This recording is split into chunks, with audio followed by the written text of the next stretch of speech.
Halo sahabat wirausaha, pejuang ekonomi bangsa yang saya banggakan.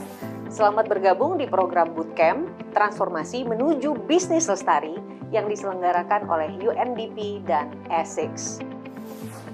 Perkenalkan, saya Dewi Mesari, Chief Editor ukmindonesia.id yang akan berperan sebagai fasilitator pada program ini. Mungkin sahabat kini bertanya-tanya, apa sih ini bisnis lestari? Sebelum mulai membahasnya, saya ingin ajak kita semua berpikir sejenak. Kita ini kan hidup di bumi, lahir di sini, makan minum dari hasil perut bumi, bermukim, bersilaturahmi, dan transaksi bisnis di bumi. Tapi pada tahun 2020 saja, kita sudah menggunduli 12,2 juta hektar ruang hijau yang tadinya terlindungi pohon. Di Indonesia sendiri, kita juga mengotori bumi dengan 67 juta ton sampah per tahun dan hanya 18% saja yang dikelola atau diolah kembali. Bukan hanya kondisi lingkungan, pemandangan sosial di bumi kita juga makin banyak catatan rapor merahnya. Masih ada sekitar 700 juta saudara kita yang hidup dalam kemiskinan. Di Indonesia sendiri ada sekitar 30 juta. Tingkat putus sekolah di tingkat SMP juga masih sangat tinggi. Terlebih untuk anak perempuan. Kira-kira kalau kita jadi buruh, bagaimana ya perasaan kita?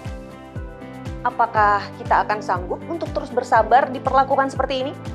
Atau kita akan justru marah dan meledak?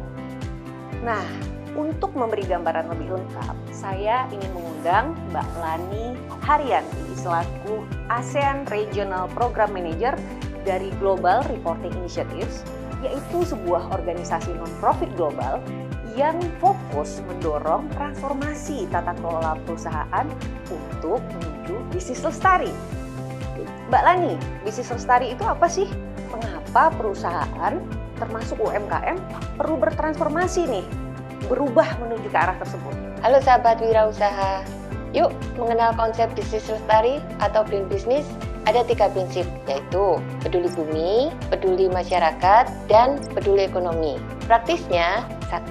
Bisnis sirkuler, daur ulang limbah usaha untuk digunakan oleh usaha itu sendiri. Contohnya, restoran mengelola limbah makanannya sendiri. Dari limbah diolah menjadi pupuk untuk menanam sayuran sendiri. Sayurannya kemudian dipakai kembali oleh restoran itu lagi. Nah, untuk teman-teman, mungkin langkah awalnya bisa dengan menjual limbah ke pabrik daur ulang limbah. Intinya, tidak membuat limbah kita menumpuk di TPA. Kedua, bisnis inklusif, yaitu tidak membedakan pekerja kita, baik dia laki-laki, perempuan, disabilitas, mantan napi, ataupun malah waria. Intinya adalah kita membuka kesempatan untuk siapapun bisa bekerja dengan kita, asal memberikan skill yang sesuai dengan kebutuhan kita. Ketiga, bisnis tahan banting, berupaya untuk mengurangi berbagai risiko dalam bisnis kita, bukan hanya risiko kerugian keuangan saja, tetapi beberapa risiko, misalnya putus rantai pasok karena PPKM, risiko karyawan sakit karena COVID sehingga operasional kita terhalang, dan risiko pencemaran lingkungan.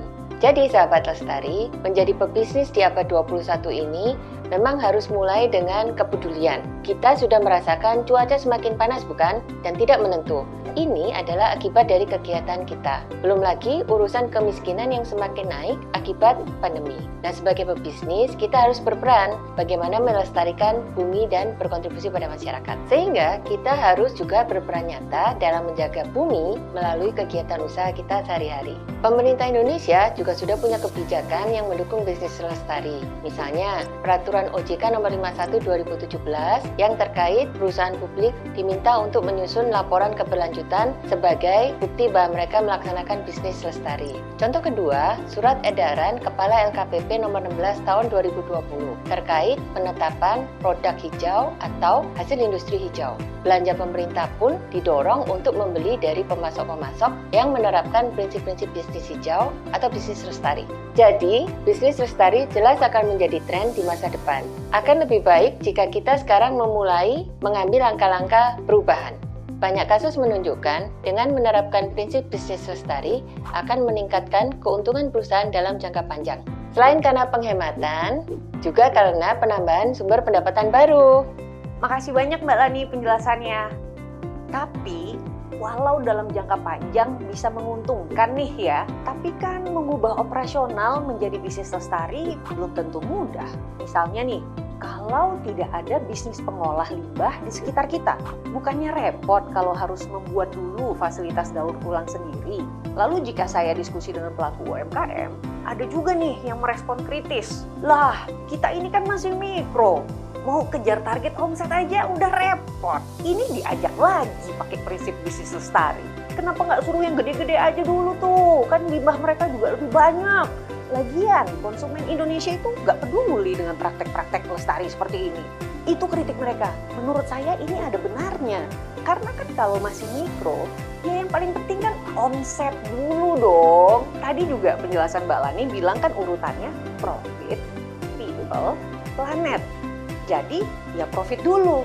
Untuk merespon ini, saya mau undang Mas Hatta Kresna nih, founder dan CEO dari Rasa Nusantara sebagai pelaku UMKM. Mas Hatta, ketika konsumen tidak peduli, mengapa sih Mas kita harus peduli? Halo sahabat wirausaha, setiap bisnis pasti dikembangkan oleh seseorang. Di Rasa Nusantara, orang itu adalah saya dan istri. Kami pernah berada di fase terendah, menemukan kesadaran bersama dan berpikir, jika untuk mengembangkan bisnis ini kita harus merugikan alam, merugikan orang lain, apakah ketika usaha ini besar nanti kami akan bahagia? Atau ketika kami korbankan prinsip-prinsip kami ketika bisnis masih mikro dan baru akan bertransformasi nanti ketika besar, di mana karyawan sudah ratusan, fasilitas produksi skala besar sudah kepalang dibangun, bukankah akan tambah sulit untuk bertransformasi? Jadi, mengapa harus menunggu besar dulu baru bertransformasi? Proses ini menginspirasi kami untuk menyebarkan nilai-nilai kehidupan berkesadaran melalui bisnis kami, yaitu rasa untuk bumi. Sehingga kami tak perlu menunggu konsumen peduli terlebih dahulu, karena kepedulian mereka dapat bertumbuh ketika hidup mereka diisi dengan aneka produk kami yang lestari. Alhamdulillah, konsistensi pada nilai-nilai ini terbukti berdampak positif pada kinerja keuangan bisnis. Ketika pandemi ini, kami justru sempat kewalahan karena lonjakan permintaan. Berdasarkan pengalaman kami, berawal dengan planet dan people terlebih dahulu, Tuhan Maha Adil. Profit akhirnya datang mengikuti.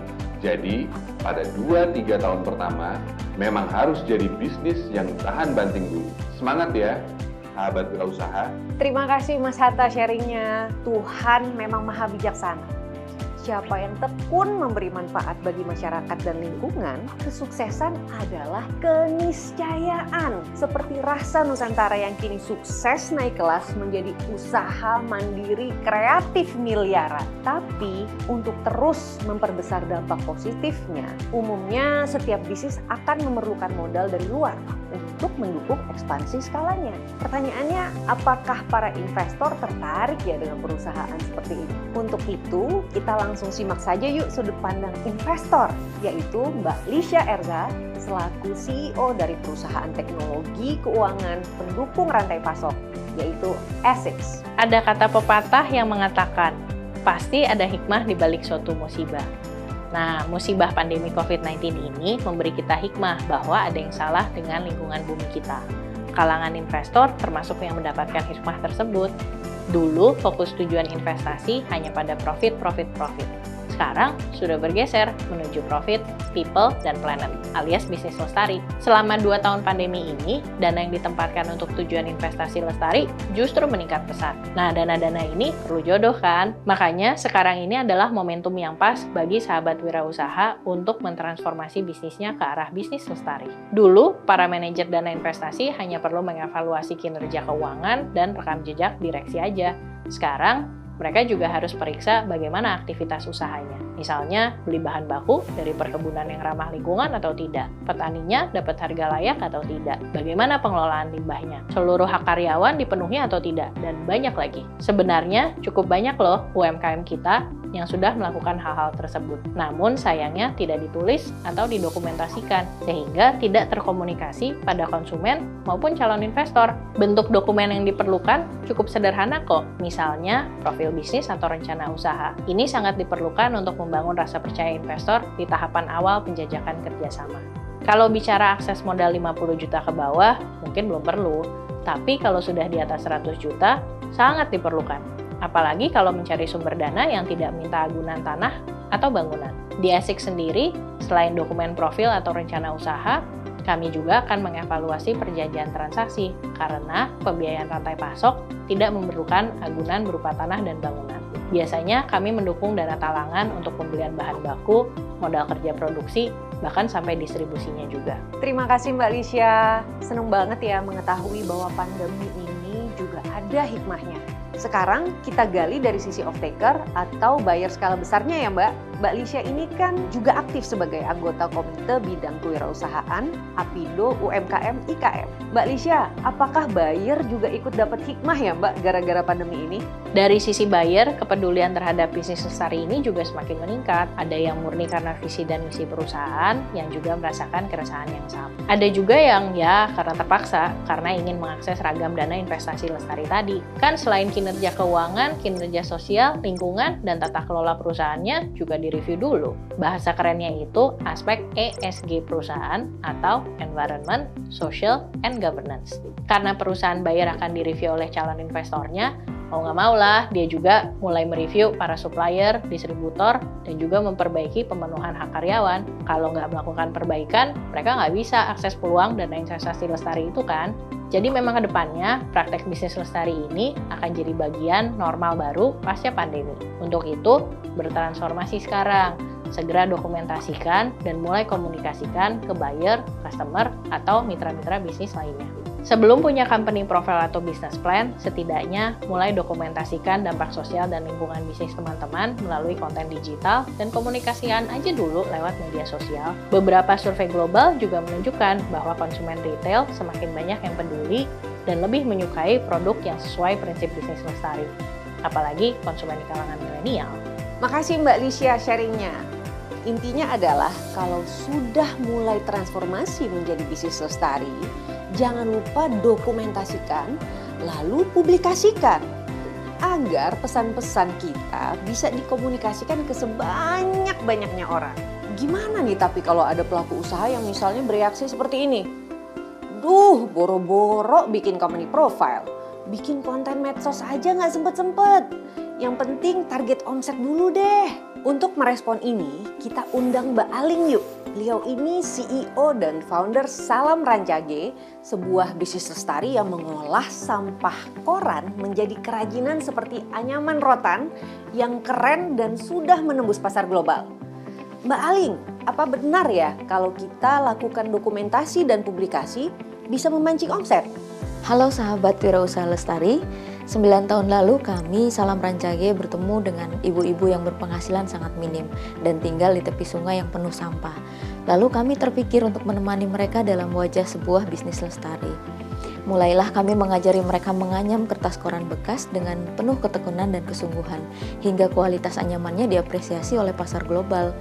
Saat karya dan wajah mereka tertera dalam panggung-panggung internasional, lelah mereka bukan hanya terbayar, penghasilan mereka bukan hanya bertambah, nilai diri mereka juga ternyata berubah lebih baik, lebih percaya diri, lebih tekun, lebih bekerja sama, lebih kontributif, dan yang terpenting, lebih bahagia. Ibu-ibu ini kemudian gerah dengan kondisi kampungnya. Mulailah mereka kami temani belajar berkebun, rutin membersihkan sungai, belajar hidup minim nyampah, bahkan menyelenggarakan pasar segar hasil olahan kebun sendiri tanpa sedikit pun menghasilkan sampah kemasan, tentu sambil kampanye sungai bebas sampah. Nah, perlahan kampungnya jadi lebih bersih, lebih hijau, lebih adem, lebih banyak tamu berkunjung bahkan dari mancanegara. Kisah inspiratif ini seotentik mungkin kami bagikan dalam setiap kesempatan, dalam bentuk narasi maupun visualisasi video pada profil bisnis, pameran-pameran internasional maupun pada website kami. Kisah ini selain menginspirasi banyak orang untuk melakukan hal yang sama, juga mendatangkan banyak sekali dukungan, sehingga karya ibu-ibu menembus market yang makin luas. Sungguh-sungguh berkarya dan berdampak, jangan lupa dokumentasikan dan ceritakan pada dunia, lalu nantikanlah akan banyak keajaiban tercipta. Terima kasih Mbak Aling. Allah bisa karena biasa. Sulit itu umumnya terasa di awal saja kok. Kalau untuk kebaikan, mengapa kita tunda-tunda? Ya nggak? Jadi sekarang kita bahas aja yuk soal langkah nyata yang bisa kita mulai kerjakan untuk jadi bisnis lestari. Untuk ini saya undang Mas Dwi Purnomo, dosen Universitas Pajajaran, pendiri inkubator The Local Enabler yang punya pengalaman panjang untuk pendampingan komunitas yang peduli dengan Sustainable Development Goals di berbagai wilayah Indonesia. Mas, adakah tips nih untuk segera memulai langkah praktis transformasi menjadi bisnis lestari? Halo sahabat wirausaha, sekarang mestinya kita sudah sadar nih ya bahwa bisnis lestari adalah tren yang sedang berkembang dan akan menjadi kenormalan baru di masa yang akan datang. Jadi yuk kita mulai langkah transformasinya sekarang. Nah, hal ini dapat dimulai dengan 3 hal: mindset atau pola pikir, skill set atau keterampilan dan pengetahuan agar dapat terus berinovasi, menghasilkan produk dan layanan yang lebih baik. Dan yang ketiga, toolset, yaitu prosedur atau metode tertentu untuk memantau capaian kinerja organisasi. Untuk tahap awal, mulai dari mindset aja dulu. Pada setelan atau pola pikir lestari, terkandung nilai-nilai prinsip yang menentukan pola keyakinan kita terkait praktik bisnis mana yang benar, atau mana yang tidak, atau perihal apa yang penting dan tidak penting. Nah, ini ada 5 pertanyaan sederhana untuk sahabat wirausaha renungkan, lalu putuskan setuju atau tidak. 1. Merawat lingkungan alam dan kerukunan sosial masyarakat adalah tanggung jawab semua orang, termasuk pelaku UMKM, bukan cuma pemerintah atau perusahaan besar. Setuju atau enggak? Yang kedua, menjadi bisnis lestari adalah bentuk pelibatan Tuhan dalam berbagai keputusan dan langkah bisnis kita. Setuju atau tidak? Ketiga, konsisten melaksanakan prinsip bisnis lestari ini akan berdampak positif pada kinerja keberlanjutan bisnis secara jangka panjang, baik terkait kinerja profit maupun kinerja dampak lingkungan ataupun dampak sosial. Setuju atau tidak?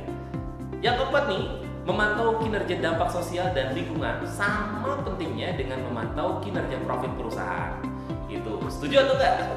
Dan yang kelima adalah terus menyebarkan kebaikan melalui prinsip bisnis lestari. Nilai-nilai kepedulian dan dampak terhadap lingkungan dan sosial masyarakat harus mulai didokumentasikan dan dikomunikasikan kepada konsumen dan mitra bisnis kita. Setuju atau tidak? Gimana? Kalau Anda setuju dengan 5 nilai-nilai ini, selamat Anda di barisan bisnis lestari. Bertahap, kita akan teruskan belajar untuk meningkatkan skill set dan membangun toolsetnya juga sekalian. Terima kasih Mas Dwi. Itulah tadi pengantar kita tentang wujudkan kepedulian dengan menjadi bisnis lestari. Setelah punya mindsetnya, kita akan lanjutkan pembelajaran untuk juga membangun skill set kita, khususnya terkait inovasi produk agar lebih sesuai dengan prinsip bisnis lestari. Jadi yuk semangat lanjutkan pembelajaran kita tentang bangkit lawan pandemi dengan menjadi bisnis lestari untuk bumi, untuk keberlanjutan generasi, dan untuk diri kita sendiri. Sampai jumpa!